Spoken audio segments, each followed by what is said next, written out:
မင်္ဂလာပါကျွန်တော်ဒီနေ့မနေ့က live ကိုတော့ကျွန်တော်ဖြတ်လိုက်တယ်ဘာလို့လဲဆိုတော့ကျွန်တော်ပြောတဲ့တဲမှာ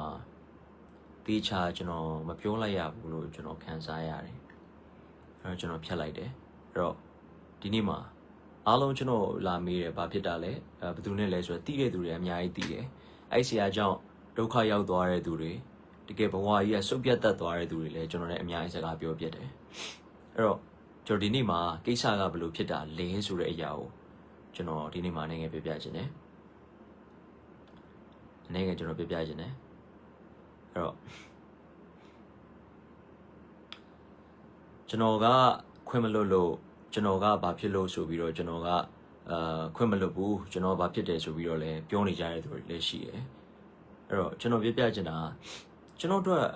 ့ဒီကိစ္စဘာမှမဖြစ်တော့အမှန်တမ်းပြောမှဆိုရင်ဘာလို့လဲဆိုတော့ကျွန်တော်ကတရားဟောပြီးတော့လှုပ်ရှားနေတဲ့သူလည်းမဟုတ်ကျွန်တော်ဖះအကြောင်းပြောပြီးလှုပ်ရှားရတဲ့မှာကျွန်တော်မပေါ့ကျွန်တော်ကတရားဟောတယ်ဖះသခင်ရဲ့အကြောင်းတရားဟောတယ်ဆိုတာဖះသခင်အကြောင်းပြောတာအဲ့တော့ဘုရားသခင်ရဲ့အကြောင်းပြောတယ်ဆိုတဲ့အရာကဘာကြောင့်လဲဆိုတော့ဘုရားတကယ်အသက်ရှင်တယ်ယေရှုခရစ်တော်တကယ်ကောင်းမြတ်တယ်တကယ်အသက်ရှင်တဲ့အတွက်ကျွန်တော်ကဘုရားအကြောင်းမပြောဘဲနဲ့မနေနိုင်လောက်အောင်ဖြစ်လို့ပြောတာဒါကြောင့်တမန်တော်တွေကဘာပြောလဲဆိုတော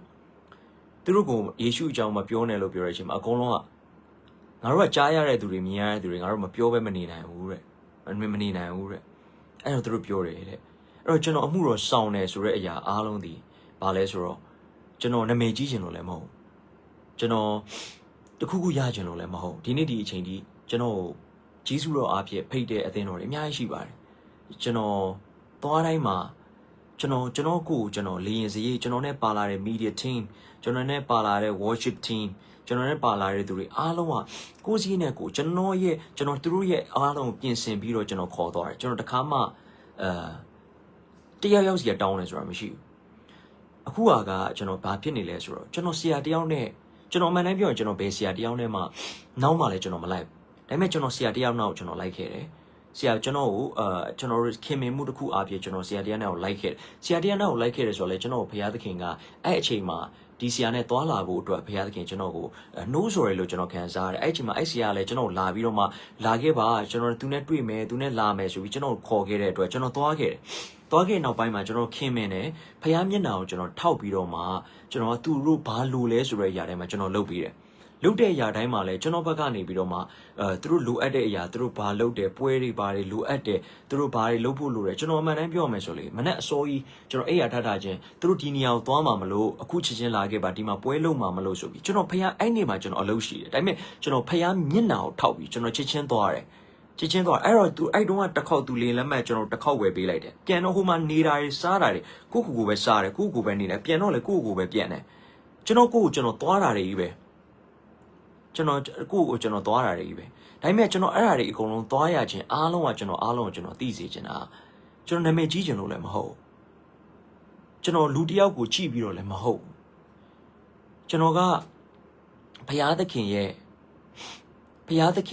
့မျက်နှာကိုထောက်ပြီးတော့ပဲယေရှုတကယ်အသက်ရှင်တယ်ယေရှုကတကယ်ကောင်းမြတ်တယ်ကျွန်တော်တို့ဘာမှမဟုတ်တဲ့ကောင်လေးတယောက်ကိုဆွဲခေါ်ပြီးတော့မှမကောင်းတဲ့အမောင်ထုတဲ့ဒူးစရိုက်ထဲကနေကျွန်တော်ဆွဲခေါ်ပြီးတော့မှဒီနေ့ဒီအချိန်ဒီဘုရားသခင်ကျွန်တော်ဆွဲခေါ်ပေးခဲ့အဲ့တော့ကျွန်တော်ဘုရားကိုကျွန်တော်အရင်ကျေးဇူးတင်တယ်ဘုရားအတွက်ကျွန်တော်အမှုတော်ဆောင်ဖို့အတွက်ကျွန်တော်ဆုံးဖြတ်တယ်ဘုရားနဲ့ပတ်သက်လာရင်ကျွန်တော်ဘာပဲလုပ်လို့ကျွန်တော်သွားလုပ်တယ်တကယ်တော့အဲ့ဒါကကျွန်တော်နာမည်ကြီးခြင်းလို့မှမဟုတ်တာကျွန်တော်မနေ့ကပြောသလိုပဲကျွန်တော်နာမည်ကြီးခြင်းကျွန်တော်အခုအမှန်တိုင်းပြောရင်ကျွန်တော်ခွေလုံးလက်စကျွန်တော်ထပ်ပြောတာမဟုတ်ကျွန်တော်ခွေ15ပုတ်ထွက်မဲ့ခွေကိုကျွန်တော်10ပုတ်ကျော်ပြီးပြီတချင်းတွေအပ်ထားတာမယုံရင်ကိုမိုးထက်တို့ပါတော့သွားမေးကြည့်လို့ရတယ်ကျွန်တော်တချင်းတွေအပ်ထားတဲ့ຢာတွေကျွန်တော်အကုန်ရက်လိုက်ပြီးတော့ကျွန်တော်ဖះနောက်ကိုလိုက်မယ်ဆိုပြီးကျွန်တော်ဆုံးဖြတ်ခဲ့တာဖះကျွန်တော်ကိုခေါ်တဲ့အချိန်မှာကျွန်တော်နာမည်မကြီးချင်လို့ကျွန်တော် Facebook တောင်မှကျွန်တော်သုံးလည်းမသုံးသိပါတယ်ကျွန်တော် Facebook တွေဆိုကျွန်တော်သုံးမှမသုံးလားကျွန်တော်အေးဆေးပဲနေတဲ့သူမျိုးကျွန်တော်နာမည်အရင်တော့လိုမျိုးနာမည်လည်းမကြီးချင်ဘူးအောင်လည်းမအောင်မြင်ချင်ဘူးဒါကျွန်တော်ပွင့်လင်းပြောတာကျွန်တော်လူတွေကိုနဲ့ကျွန်တော်ဘယ်လိုဖြစ်ချင်အဲ့ဒါကြီးလည်းမရှိဘူးကျွန်တော်အသက်တာထဲမှာကျွန်တော်ရဲ့ပြည့်စုံခြင်းကယေရှုခရစ်တော်ဖြစ်တယ်ဆိုတဲ့အရာကိုကျွန်တော်သိပြီးတဲ့အချိန်ကစပြီးတော့ကျွန်တော်ဖခင်နဲ့သွားလာခြင်းကိုပဲကျွန်တော်အာရုံစိုက်တော့တယ်အဲ့တော့ဒါပေမဲ့ ကျွန်တော်အဲ့ဆီယာနဲ့တော်တော်များများကျွန်တော်သွားခဲ့တယ်လာခဲ့တယ်ဒါပေမဲ့နော်အဲ့ဆီယာစီကထောက်ပံ့တာကျွန်တော်တခုမှမယူခဲ့ဘူးနော်ကျွန်တော်ဖျားရှိမှပြောတော့ကျွန်တော်ဘာထောက်ပံ့တာမှမယူခဲ့ဘူးနော်မယူခဲ့ဘူးနော်ဒါပေမဲ့ကျွန်တော်ကဒီဆီယာရင်းနဲ့သွားတယ်ဘယ်ဆီယာရင်းနဲ့ပဲဖြစ်ဖြစ်ကျွန်တော်ဒီဘယ်တော့မှလူမျက်နှာကိုကျွန်တော်သိမကြည့်ဘူး။ဘာကြောင့်လဲဆိုတော့ကျွန်တော်တို့ကလူစကားထက်ဘုရားစကားကိုနားထောင်ရမယ်သူတွေကျွန်တော်လူအကြောင်းကိုလူတွေလူပြောသမျှလိုက်လို့ရမယ်သူတွေမဟုတ်ဘူးကျွန်တော်တို့ကဘုရားနောက်ကိုလိုက်ရမယ်သူတွေကျမ်းစာထဲမှာအဲ့လိုပြောတယ်တမန်တော်ထဲမှာဘာကြောင့်လဲငါတို့ကလူစကားထက်ဘုရားစကားကိုတားရနားထောင်တဲ့တင်တယ်မဟုတ်ဘူးလားတဲ့အဲ့တော့ကျွန်တော်လူဖျားထက်လူတွေကိုကျွန်တော်မချစ်နိုင်ဘူးဖျားထက်လူတွေကိုကျွန်တော်ဦးစားမပေးနိုင်ဘူးအဲ့တော့ကျွန်တော်တို့ကသဘောထားမတူညီပဲနဲ့ကျွန်တော်တရက်မှာအဲ့ဆရာကျွန်တော်စာပို့လာတယ်ငါတို့နှစ်ယောက်ကအဆင်မပြေဘူးအဲ့တော့ကိုယူပါယုံနဲ့ကိုရှောက်ပါကိုသွားပါငါနဲ့စက်မသွားပါနဲ့အော်ကျွန်တော်ဘာဖြစ်လို့လဲပေါ့โอเคရတယ်အဲ့ဒါဆိုလဲပြီးသွားပြီပေါ့ပြီးပါပြီပေါ့ဒါပေမဲ့နောက်ကွယ်မှာကျွန်တော်ကတဲ့ထိန်းလို့မရဘူးတဲ့အနုပညာရှင်တွေက celebrity တွေကိုတဲ့မခေါ်ဘူးတဲ့နောက်ဆိုရင်သူတို့တွေကအရန်တရားဟောခြင်းတယ်အဲ့တော့သူ့ရဲ့စကားက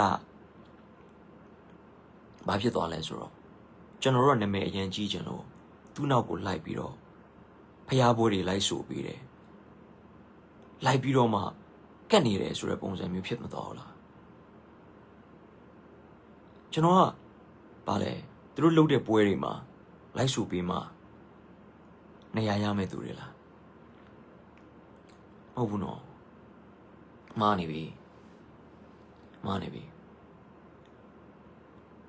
အဲ့တော့ကျွန်တော်နောက်ကွယ်မှာပြောတယ်အဲ့တော့ဆရာတယောက်ကနေပြီးတော့ကျွန်တော်လာမယ်ဆရာဟိမင်းသူကဒီလိုလားကိုဟိမင်းသူကဒီလိုလားကျွန်တော်ရမ်းစိတ်မကောင်းဖြစ်သွားတယ်အေးဖက်ထဲမှာဘယ်လိုပြောလဲဆိုတော့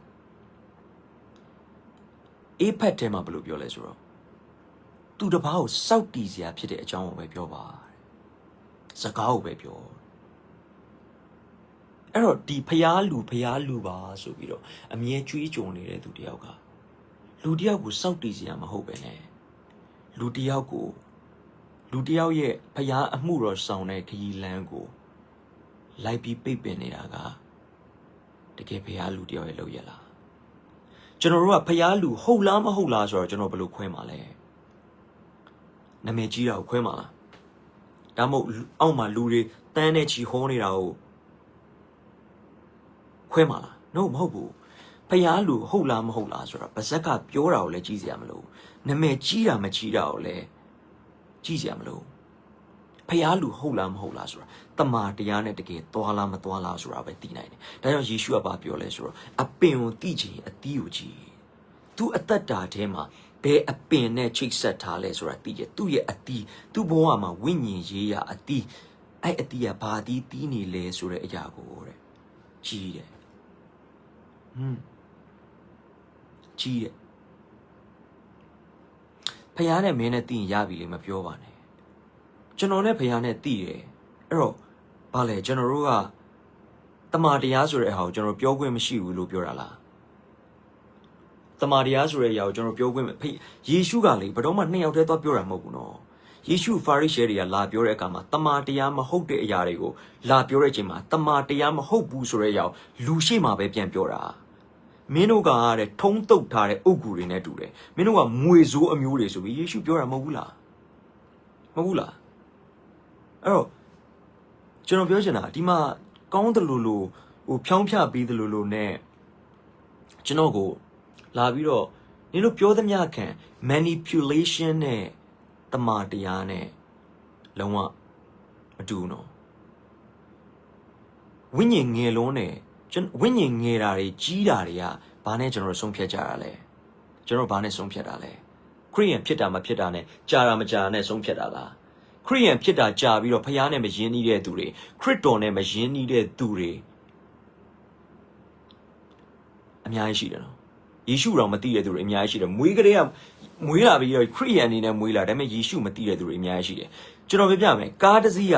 ရက်နေတဲ့အချိန်မှာကားပေါ်မှာတက်ထိုင်နေတိုင်းလိုရာခီးကိုရောက်သွားတာမဟုတ်ကားတစ်စီးကိုစပြီးတော့မောင်းနေမှာ200ရောက်သွားတာကျွန်တော်တို့ရဲ့ယုံကြည်သူအသက်တာကလည်းယုံကြည်သူဖြစ်တယ်ဆိုရဲခေါင်းစဉ်အောက်မှာထိုင်နေုံနဲ့ဖခင်နဲ့ယဉ်နီးသွားတာမဟုတ်ဖခင်နဲ့သွားလာရမယ်ခရီးလမ်းစတင်ယုံကြည်ခြင်းနဲ့မောင်းနေမှာကျွန်တော်တို့အသက်တာတိုးပွားလာတာရှင်းရှင်းလေးအဲ့တော့ကျွန်တော်ပြမယ်ကျွန်တော်ပြောလို့ကျွန်တော်မကြိုက်လို့ကြိုက်တာပြောလို့ရတယ်ဒါပေမဲ့ကျွန်တော်ပြောတာအားလုံးဒီလူတယောက်ခင်ဗျားတို့အားလုံးပြောနေတဲ့ဖျားလူခင်ဗျားတို့ပြောနေသူတို့ဟောနေတဲ့ငါတို့ကတကယ်ကိုမှဖျားလူတွေပါငါတို့ကဘာတွေပါငါတို့ကမေတ္တာနဲ့ဆွဲခေါ်တာပါအဲ့ဒီလူတွေကကျွန်တော်ရှေ့မှာဟဲလို့ပြီးနောက်ွယ်မှာကျွန်တော်ကဘလို့ကောင်းမှာဆိုပြီးတော့ပြောနေတဲ့တင်းအုပ်ဆရာတွေအများကြီးနော်တင်းအုပ်ဆရာတယောက်ရှိတယ်သူတို့ထဲရပဲသူတို့2ယောက်နဲ့အတူတူပြောပြီးတော့ကျွန်တော်ကိုယ်တိုင်အဲ့ group ထဲကိုကျွန်တော်ရောက်သွားတာဝင်လိုက်တဲ့အချိန်မှာကျွန်တော်ရောက်သွားကျွန်တော်ဖုန်းနဲ့ကျွန်တော်အကြောင်းပြောနေတာကျွန်တော်နားထောင်ပြီးကျွန်တော်ပြန်ထွက်ခဲ့တာကျွန်တော်ဘာမှမပြောဘူးကိုယ့်ကိုအေးဆေးပဲနေတယ်ဒါပေမဲ့ကျွန်တော်ဒီနေ့မှပြောတယ်ဆိုတာကျွန်တော်တယောက်နဲ့လမ်းခွဲသွားပြီးတော့မှဘာဖြစ်လို့ကျွန်တော်ကမကောင်းပါဘူးကျွန်တော်နာမည်ကြီးခြင်းလို့ပဲဒီအမှုတော်ဆောင်ပါတယ်ဆိုပြီးတော့ဘာလို့မဟုတ်တုတ်ကြစကားတွေကိုဘာဖြစ်လို့လိုက်ပြောပြီးတော့မှနာမည်ဖြတ်ချင်တာလဲအဲ့ဒါကိုကျွန်တော်သိချင်တယ်ဒီမှာအရန်ပဲရင့်ချက်ပါတယ်ဆိုတော့ယုံကြည်သူတွေကျွန်တော်ပြောပြပေးပါဦးမင်း AC ပဲဟိုဟာဘယ်လိုပြောရမလဲ AC ပဲနေပါ AC ပဲဟိုဟာဖြစ်ပါဆိုတဲ့လူတွေကျွန်တော်ရှင်းပြပေးပါဦးဘာလဲဖခင်ကမင်းတို့ကြိုက်မင်းတို့သူတို့ကြိုက်တာပြောပါစေမင်းတို့တမန်တရားကိုပြောစရာမလိုဘူးသူတို့မှားမှန်မင်းတမန်တရားကိုပြောစရာမလိုဘူးလို့ဖခင်မပြောပါဘူးယေရှုကိုယ်တိုင်တမန်တရားမဟုတ်တဲ့အရာတွေကိုလူရှိမှပြောတာဖာရိရှဲတွေကိုပမာပြောလေလူရှိမှပြောတယ်ဖာရိရှဲတွေအိမ်မှာတော့ပြောလို့လားယေရှုမပြောဘူးနော်ဘယ်လိုပြောလဲမင်းတို့ကတဲ့ထုံးတုတ်ထားတဲ့အုတ်ဂူနဲ့တူတယ်တဲ့မင်းတို့ကမွေစိုးအမျိုးတွေတဲ့ဘာလို့ဒီလိုပြောရလဲဘာလို့ပြောရလဲ that's it ကျွန်တော်ခုဒီနေ့မှာပြောတာကကျွန်တော်ဘာဖြစ်လို့ဒီမှာပြောလဲဆိုတော့ကျွန်တော်ဘယ်လိုလူမျိုးလဲဆိုတဲ့အရာကိုကျွန်တော်နဲ့အတူတူရှိတဲ့သူတွေအားလုံးသိတယ်အဲ့တော့ကျွန်တော်ဒီနေ့မှာကျွန်တော်ပြချင်တယ်ဒီဆရာကိုလည်းကျွန်တော်ဒီကနေကျွန်တော်ပြောချင်တယ်ဒီဆရာအားဖြင့်အသက်တာလဲကျသွားတဲ့သူတွေအများကြီးကျွန်တော်စီမှာကျွန်တော်လာပြီးတော့လာပြောကြတယ်ကျွန်တော်နာမည်တော့မပြောတော့ဘူးအားလုံးသိလာမှာပေါ့ဗျာအဲ့တော့ကျွန်တော်ပြမယ်ကျွန်တော်အမှုတော်ဆောင်နေတာတွေအားလုံးကျွန်တော်အမှုတော်ဆောင်နေတာတွေအားလုံးကျွန်တော်ဘဝမှာ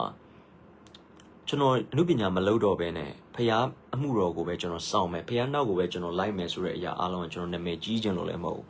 ဘာမှရခြင်းလို့လည်းမဟုတ်နာမည်ကြီးခြင်းလို့ရှိရင်ကျွန်တော်အမှုပညာကျွန်တော်လုပ်နေမှာပေါ့ကျွန်တော်ဘဝကိုကျွန်တော်နာမည်ကြီးတဲ့ကိစ္စမျိုးတွေပဲကျွန်တော်လုပ်နေမှာပေါ့ကျွန်တော်လုံးဝမလုပ်တာကျွန်တော်အဲ့အတွက်ကျွန်တော်မှအချိန်မရှိဘူးအေးစေးပဲကျွန်တော်နာမည်လည်းမပြောစရာမလိုပါဘူးတီးတင်တီးထိုက်တဲ့သူတွေတီးသွားရင်ရပြီကျွန်တော်ပြမယ်နော်ကျွန်တော်ခံစားနေလို့ပြောတာမဟုတ်ဘူး။ဘာကြောင့်ဒီလိုပြောလဲဆိုတော့ကျွန်တော်လိုမျိုးသူ့ရဲ့ဟန်ဆောင်ကောင်းတဲ့အာဘော်တွေထဲမှာထပ်ပြီးတော့မှမျောသွားပြီးတော့လဲကြမဲ့သူတွေအတွက်ကျွန်တော်စိုးရင်လို့ကျွန်တော်ပြောတာဖြစ်တယ်။စိုးရင်လို့ကျွန်တော်ပြောတာဖြစ်တယ်။ကျွန်တော်နဲ့ပြီးသွားပြီ။ကျွန်တော်ကျေးဇူးတော်ကြောင့်ကျွန်တော်မလဲသွားတာ။ဖခင်တကယ်ကောင်းမြတ်တယ်တမာတရားကကျွန်တော်ထဲမှာရှိနေတဲ့အတွက်ကျွန်တော်တမာတရားကျွန်တော်ထဲမှာရှိတယ်ဆွဲခေါ်တဲ့အတွက်ကျွန်တော်မလဲသွားတာမဟုတ်ကျွန်တော်လဲသွားပြီပေါ့ကိုဝိညာဉ်ရေးကဖခင်ဆိုတဲ့စကားကိုကျွန်တော်ကျမ်းစာထဲမှာထောက်ပြပေးပါလားဘာမှရှိလေလို့ဒါပေမဲ့ကျွန်တော်သိတာကတော့ယေရှုခရစ်တော်ကျွန်တော်အစကပောက်ကျမ်းကနေဗျာဒိတ်ကျမ်းဒီအထက်အခါဖတ်ခဲ့တဲ့အချိန်မှာကျွန်တော်သိခဲ့တဲ့အရာတစ်ခုကဘာလဲဆိုတော့ယေရှုကဘာပြောလဲဆိုတော့မင်းတို့ကောင်းကင်အောက်မှာမြေကြီးမှာမင်းတို့ကောင်းကင်အဖတပါးတည်းပဲရှိတယ်မင်းတို့ရဲ့ကျန်တဲ့သူကိုမင်းတို့မှာအဖမရှိဘူးတဲ့ဝိညာဉ်ရေးရမှာသင်တို့ကောင်းကင်အဖတပါးတည်းပဲရှိတယ်တဲ့အဲ့တော့ကျွန်တော်သားသမီးအရင်နဲ့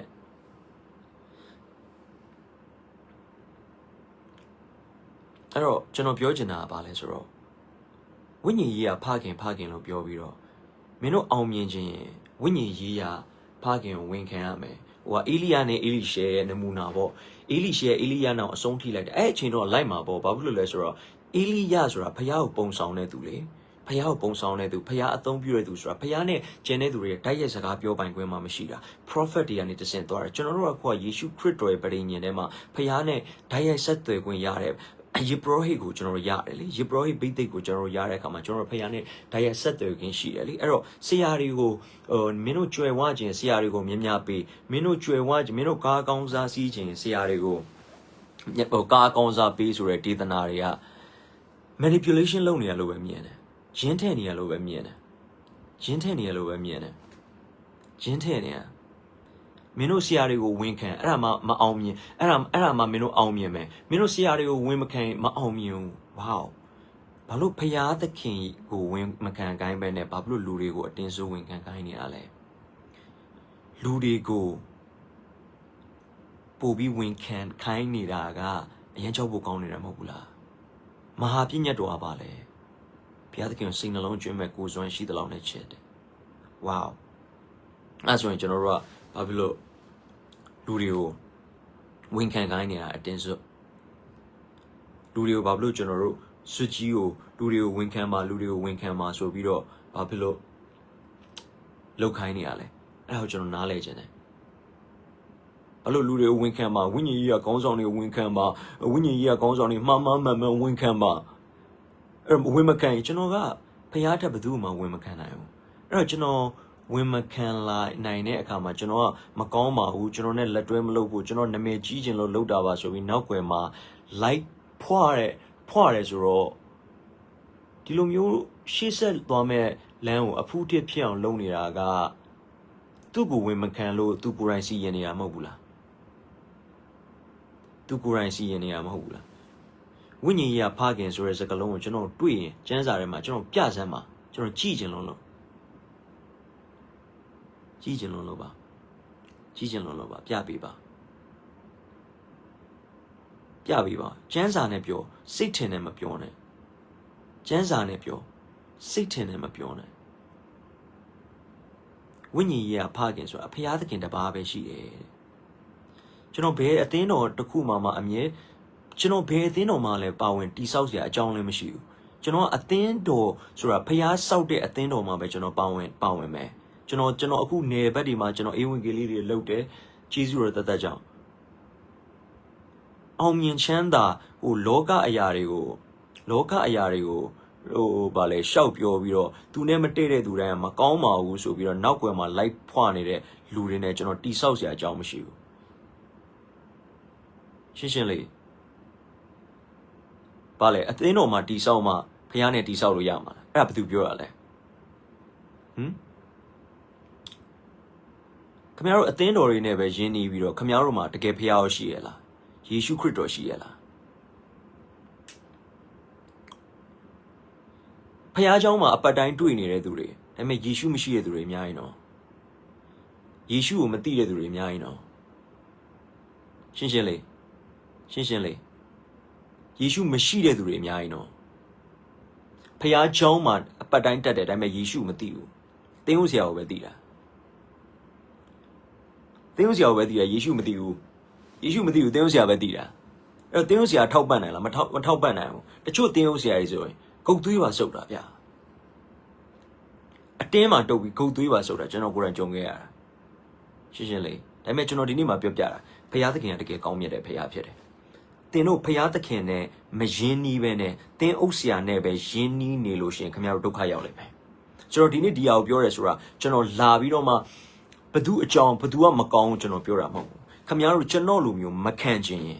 come out then Osia tap Payathakin again Jini Wuluade Theosia Pio them a colo Payae Janza Pure hey Philippi Canji buying a saco oh Piathakin Boadumo December Mudo season she did that no Lushimaro the King Yeshu Crido Abby Piso Zero Mule Melo Pure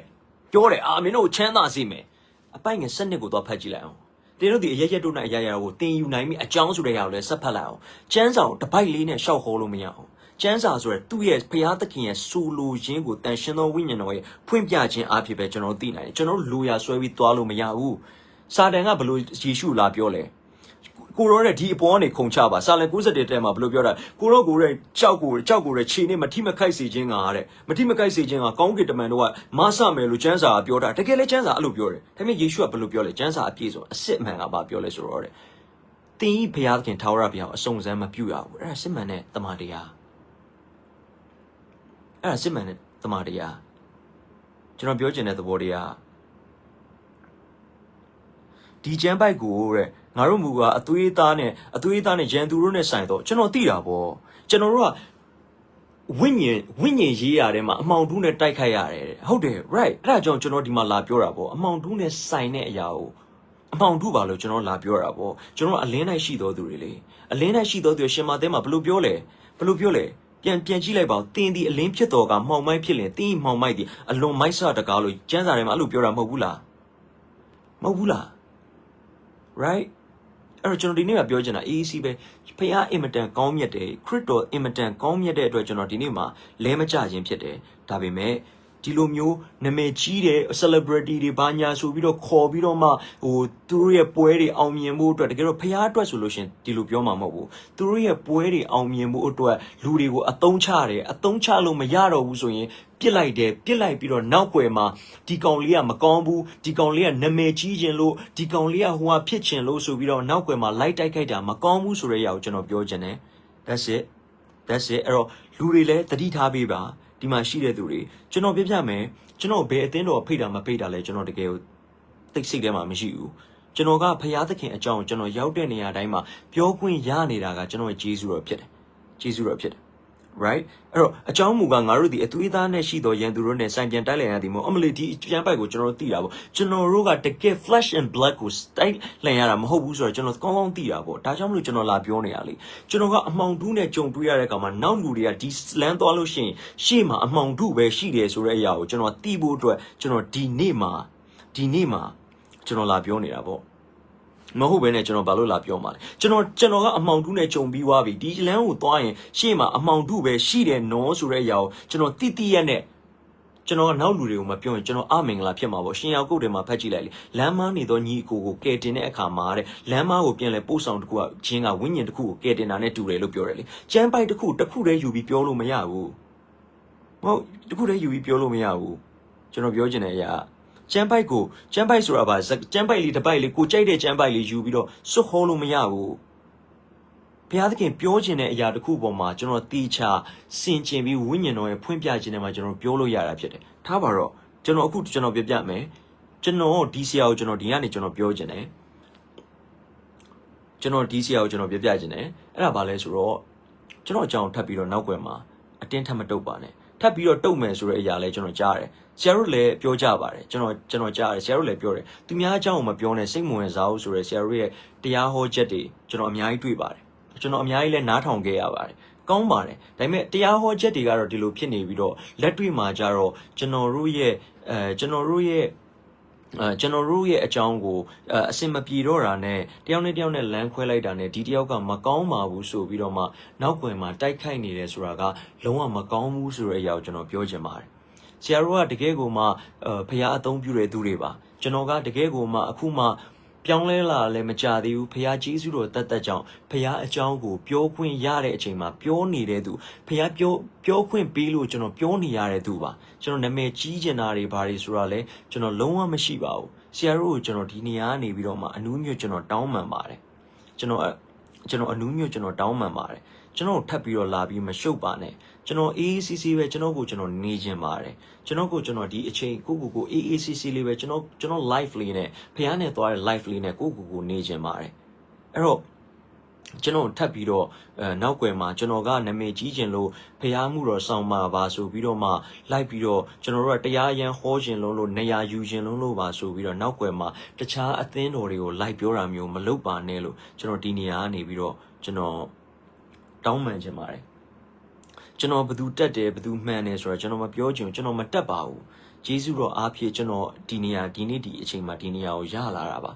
ကျွန်တော်ကြောင့်လည်းမဟုတ်ပါဘူးဖះကြောင့်ပါပဲကျွန်တော်ဘာကောင်မှလည်းမဟုတ်ဘူးကျွန်တော်ဘလို့လူမှလည်းမဟုတ်ပါဘူးကျွန်တော်ဒီနေရာမှာအားလုံးကိုကျွန်တော်တောင်းပန်ခြင်းတယ်ဆရာတို့ဘက်ကလူတွေအားလုံးကိုကျွန်တော်တောင်းပန်ခြင်းပါတယ် ကျွန်တော်ကလည်းဟိုတစ်ခေါက်ကျွန်တော်တို့ပွဲလုပ်ပြီးသွားတဲ့အချိန်မှာကျွန်တော်ရှေ့မှာတော့ဒီဆရာတို့ကတိတ်ကောင်းပါတယ်ဆိုပြီးတော့ကျွန်တော်တို့ရှီပြပြီးဟ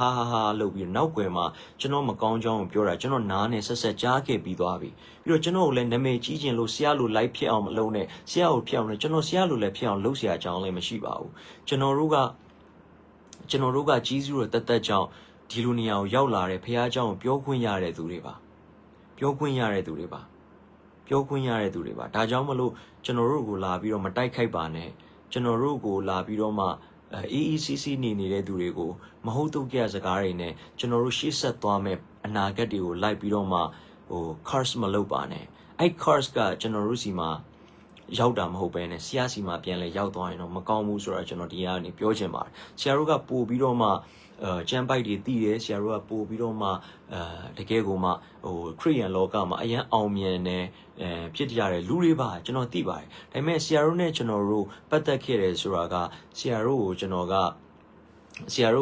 နာမည်ကြီးလို့ဘာလို့ပတ်သက်ခဲ့တာလည်းမဟုတ်ပါဘူးဆရာကိုယ်တိုင်ပဲကျွန်တော်ကိုခေါ်ခဲ့ပြီးတော့ကျွန်တော်တို့တွေကိုတချင်းဆိုဖို့ခေါ်တယ်ဆရာတို့ပွဲတိုင်းမှာလာခဲ့ပြီးပါကျွန်တော်လည်းတခါမှဆရာတို့ရဲ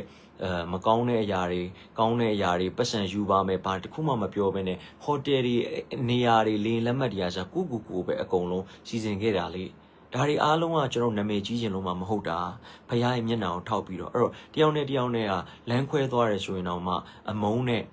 လမ်းမခွဲဘဲနဲ့လူတယောက်ကိုရှေ့မှာတော့တရားဟောတဲ့ကင်မရာရှေ့မှာတော့တရုပ်ဆောင်တွေလောက်ကြပြီးတော့မှနောက်ွယ်မှာကြတော့ဒီလိုမျိုးဒီလူတယောက်ရဲ့အကြောင်းဘာမှမဟုတ်တဲ့လူငယ်လေးတယောက်ရဲ့အကြောင်းကိုအတင်းတွေတုံမကောင်းတွေပြောမဟုတ်တာတွေပြောဟုတ်တာတွေပြောရင်တော့မှကျွန်တော်လက်ခံပါတယ်ကျွန်တော်မကောင်းတဲ့ကျွန်တော်တကယ်နာမည်ကြီးခြင်းလို့လုပ်တာကောင်းတယ်ပြောလိုက်ပါဒါပေမဲ့မဟုတ်လောက်တဲ့အရာတွေကိုပြောတာမျိုးတော့မကောင်းဘူးဆိုတာကျွန်တော်ပြောချင်ပါတယ်အဲ့တော့ကျွန်တော်ဒီနေရာကနေပဲကျွန်တော်တောင်းပန်ခြင်းနဲ့ကျွန်တော်ဆက်မပြောပါနဲ့အကယ်ကျွန်တော်ဆက်ပြောမယ်ဆိုလို့ရှိရင်တော့ဖျားစီရင်လိုက်မယ်ဖျားသခင်ကကျွန်တော်ကိုဘယ်လိုမျိုးအရာတွေထပ်ပြီးတော့ဆရာတို့နဲ့ပတ်သက်တဲ့အရာတွေပြောခိုင်းမလဲဆိုတာလည်းကျွန်တော်မသိဘူးရှေ့မှာအဲကြောင့်ကျွန်တော်တကယ်ကိုမှကျွန်တော်ဒီနေရာကနေတောင်းပန်ခြင်းပါတယ်တကယ်ဒီနေရာကနေပြီးတော့မှကျွန်တော်အနူးညွတ်ဆရာတို့ဒီ ministry တစ်ခုလုံးကိုကျွန်တော်တောင်းပန်ခြင်းနဲ့ကျွန်တော်ပြောခြင်းပါတယ်ကျွန်တော်ကိုမပတ်သက်ဘူးဆိုလဲလုံးဝမပတ်သက်ပါနဲ့ကျွန်တော်အကြောင်းလည်းမပြောနဲ့ဆရာတို့နာမည်လည်းကျွန်တော်မပြောဘူးကိုအေးစီပဲဆရာတို့လည်းဆရာတို့သွားကျွန်တော်တို့သွားမယ်ဒါပေမဲ့အစင်မပြေတော့လို့လမ်းခွဲလိုက်ပြီးတော့မှနောက်မှာကြတော့ကျွန်တော်ကမကောင်းပါဘူးကျွန်တော်ကဒီလိုမျိုး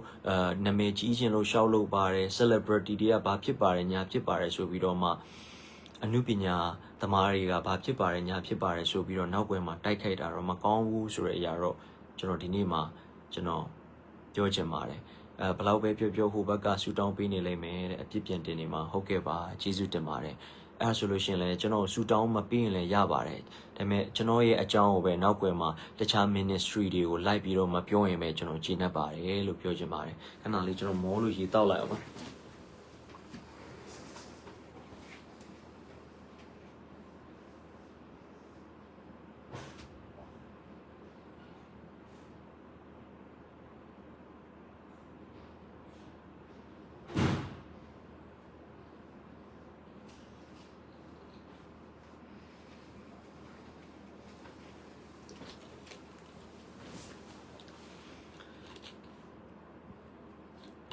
ကျေးဇူးတင်ပါတယ်ကျွန်တော်အားလုံးကျွန်တော်နောက်ခါကျွန်တော်ထပ်ပြီးတော့မှကျွန်တော်အကြောင်းတွေလည်းထပ်မပြောပါနဲ့တော့လို့ကျွန်တော်ဒီနေရာကနေပြီးတော့မှအနူးညွတ်ကျွန်တော်မေတ္တာရက်ခံခြင်းပါတယ်အနူးညွတ်ကျွန်တော်တောင်းပန်ခြင်းပါတယ်လို့ဒီနေရာကနေပြီးတော့ပဲဘာလို့လဲဆိုတော့ကျွန်တော်လည်းပြဿနာတွေထပ်လည်းမဖြစ်ချင်တော့သလိုကျွန်တော်လည်းမပတ်သက်ချင်တော့ဘာလို့လဲဆိုတော့တမန်တရားနဲ့ပဲကိုယ့်ကို AC လေးပဲကျွန်တော်သွားခြင်းနဲ့ကိုပဲကျွန်တော် AC လေးနေခြင်းနဲ့ဖခင်ကျွန်တော်ပြုခိုင်းတဲ့အမှုအရာတွေကိုပဲကျွန်တော်သွားခြင်းနဲ့ဒါကြောင့်မလို့ကျွန်တော် ECC ပဲနေခြင်းပါတယ်လို့ကျွန်တော်ကိုတခြားလူတွေလည်းတခြားအသင်းတော်တွေကိုသွားပြောထားပြီးတော့အသင်းတော်ကလူတွေလည်းကျွန်တော်အကြောင်းကိုပြန်ကြားတယ်ဆိုလဲမပြောပါနဲ့တော့လို့ကျွန်တော်လာပြီးတော့လဲကျွန်တော်ဒီနေ့မှာကျွန်တော်နောက်ဆုံးအနေနဲ့ကျွန်တော်ပြောခြင်းဖြစ်တယ်နောက်ဆုံးအနေနဲ့ဒီအကြောင်းနဲ့ပတ်သက်ပြီးကျွန်တော်ပြောခြင်းဖြစ်တယ်ဒါပေမဲ့ကျွန်တော်ဘက်ကိုတော့ထပ်ပြီးတော့ကျွန်းလာပြီးတော့ထပ်ပြီးတိုက်ခိုက်လာမယ်ဆိုလို့ရှိရင်တော့ဘုရားသခင်စီရင်သွားပါလိမ့်မယ်ကျွန်တော်တယောက်တည်းမဟုတ်ဘူးလေဒီခံရတဲ့သူတွေကအများကြီးပဲလေကျွန်တော်အကြောင်းနောက်ွယ်မှာ ထပ်ပြီးတော့မပြောပါနဲ့တော့လို့အဲ့ဒီဆရာတွေကိုလည်းကျွန်တော်တောင်းပန်ပါတယ်ပြောချင်လဲဆိုလို့ရှိရင်လည်းကျွန်တော်မကျင်တတ်ဘူးဆိုတာတဲ့ပြောပါဘာလို့နောက်ွယ်မှာရှေ့မှာတော့ကျွန်တော်တို့က by left နဲ့သွားတာပါ by law နဲ့မဟုတ်ဘူးရှေ့မှာတော့ပြုံးနဲ့နောက်ွယ်မှာအတင်းတုံနေတာကတကယ်ကိုမကောင်းတဲ့အရာဖြစ်တယ်အတင်းတုံတယ်ဆိုတာကျွန်တော်မဟုတ်မမှန်တဲ့စကားတွေကိုပြောနေတာအရင်ရှက်ဖို့ကောင်းပါတယ်ကျွန်တော်တို့လောကသားတွေတောင်မှဒီလိုမလုပ်တဲ့သူတွေအများကြီးရှိပါတယ်ဒီလိုမလုပ်ကြတဲ့သူတွေအများကြီးရှိပါတယ်ဒါပေမဲ့တကယ်အကောင်းမြတ်ဆုံးသောအသက်ရှင်တဲ့ဖရားကိုယထားပြီးတော့မှဒီလိုလုပ်တယ်ဆိုလို့ရှိရင်တော့မကောင်းဘူးဆိုတဲ့အရာလေးကျွန်တော်ပြောချင်ပါတယ်လို့ကျွန်တော်မနေ့ကလည်းဒီကိစ္စကိုကျွန်တော်ကြားချင်းဒီကိစ္စကိုကျွန်တော်ကြားချင်းကျွန်တော်ဒေါသထွက်ပြီးတော့ကျွန်တော် live လွှင့်တယ် live လွှင့်ခဲ့တဲ့အခါမှာကျွန်တော် live လွှင့်တဲ့အခါမှာကျွန်တော်ဒေါသထွက်သွားတယ်အဲ့တော့အဲ့ဒီအရာထဲမှာလည်းကျွန်တော်အဲ့ဒါကြောင့်ကျွန်တော် live ကိုကျွန်တော်ဖြတ်လိုက်တယ်အဲ့တော့ဒီနေ့မှာကျွန်တော်ကောင်းကောင်းမွန်မွန်လေးကျွန်တော်ပြန်ပြီးတော့ရှင်းပြပေးခြင်းနဲ့ကျွန်တော်ဘာကောင်မှမဟုတ်ဘူးကျွန်တော်ဘာမှလည်းမဟုတ်ဘူးကျွန်တော်တကယ်ကိုဖခင်ယေရှုကိုချစ်တဲ့လူငယ်လေးတယောက်ပါပဲဒီလောက်ပါပဲယေရှုကိုချစ်တဲ့လူငယ်လေးတယောက်ကျွန်တော်တမန်တရားတွေဘယ်လောက်သိတယ်ပါတယ်ဆိုတော့လူလည်းမဟုတ်ဘူးကျွန်တော်ယေရှုကိုချစ်တဲ့လူငယ်လေးတယောက်ပဲပုံမှန်လူငယ်လေးတယောက်ပါပဲဒါပါပဲကျေးဇူးတင်ပါတယ်ကျွန်တော်ဘယ်သူမှဝေမဖန်ပါဘူးကျွန်တော်ဒီထဲမှာဝေဖန်နေတဲ့အကြောင်းကျွန်တော်ဘယ်သူမှဝေဖန်နေဆိုတဲ့စကားကျွန်တော်စီမှာမရှိဘူးကျွန်တော်ကို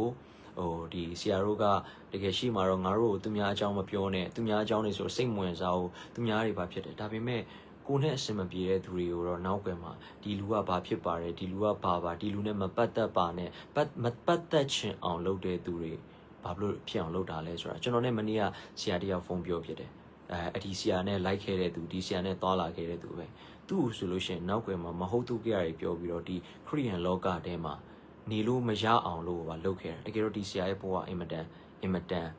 ်တနာဖို့ကောင်းတယ်အဲ့လိုလူတွေကျွန်တော်စီမှာအများကြီးရှိတယ်ဒါပေမဲ့သူတို့တွေကမပြောကြဘူးဖះမျက်နှာကိုထောက်ပြီးမပြောကြဘူးဒါပေမဲ့ကျွန်တော်ပြောတယ်ဆိုတာကကျွန်တော်ပြောတယ်ဆိုတာအလကားပြောတာမဟုတ်ပါဘူး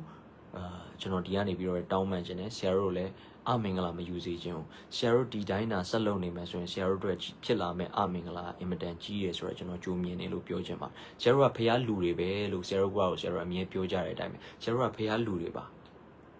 ဟုတ်တယ်မနော်ဆရာတို့ကဖះလူတွေဆိုလို့ရှိရင်ဖះလူဆိုရင်ဖះ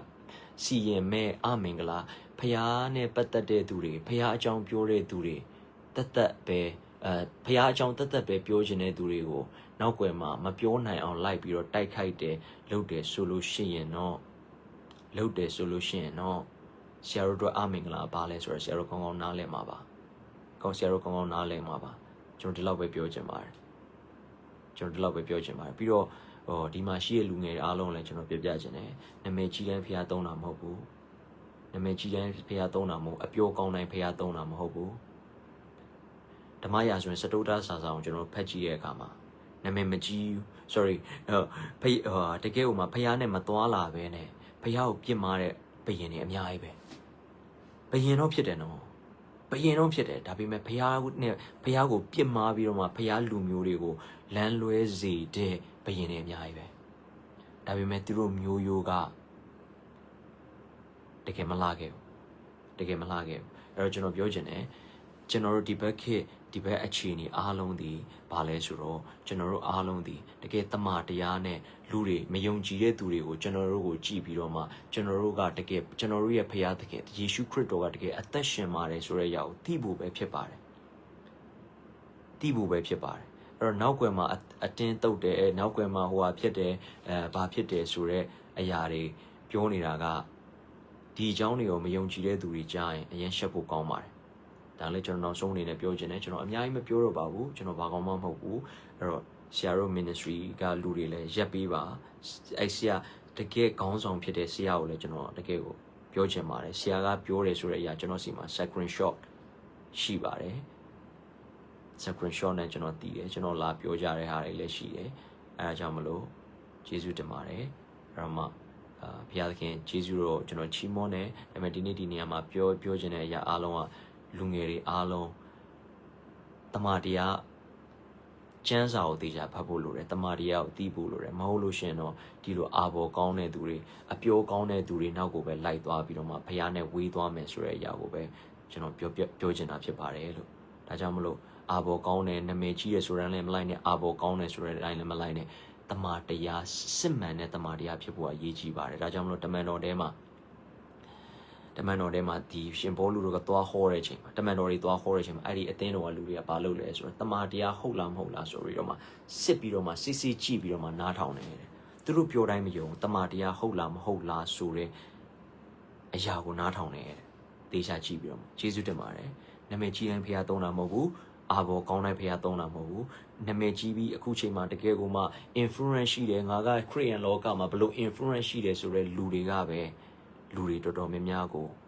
ဘဝပြတ်အောင်လုပ်နေတယ်ဆိုတဲ့အရာကိုကျွန်တော်ပြပြချင်တာဖြစ်ပါတယ်ယေရှုအများကြီးတင်ပါတယ်အားလုံးဖခင်ရှင်ကောင်းချီးပေးပါစေ